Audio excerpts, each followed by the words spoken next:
हगवणे कुटुंबाचा पाय आणखी खोला जाताना आता पाहायला मिळतोय। सुशील हगवणे याच्यावर आता कोथरूडमध्ये तर शशांक हगवणे याच्यावर वारजेमध्ये गुन्हा दाखल करण्यात आला आहे।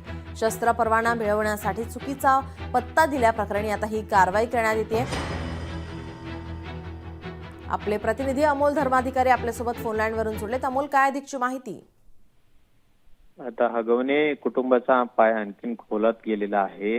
पोलिसांनी आता त्यांच्या विरोधात कठोर कारवाई करायला सुरुवात केलेली आहे। यामध्ये हगवणे बंधू जे शशांक आणि सुशील हगवणे आहेत यांच्यावर शस्त्र परवाना मिळवण्यासाठी खोटी कागदपत्र म्हणजे चुकीचा घराचा पत्ता दिल्याप्रकरणी हा गुन्हा दाखल करण्यात आलेला आहे। शासनाची फसवणूक यामध्ये करण्यात आल्याचं म्हटलेलं आहे आणि त्यामुळे दोघांवर वेगवेगळ्या पोलीस स्टेशनमध्ये गुन्हा दाखल करण्यात आलेला आहे।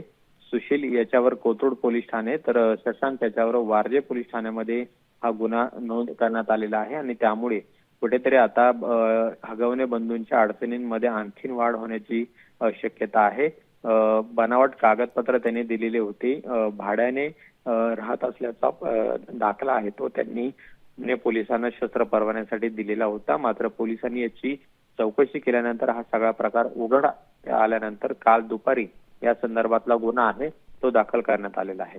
जी अमोल, याचे अपडेट आम्ही तुमच्याकडून घेतच राहू। तुर्तास धन्यवाद आपण दिलेल्या माहितीसाठी। लोकशाही मराठी ऐका, पहा, जागरूक रहा।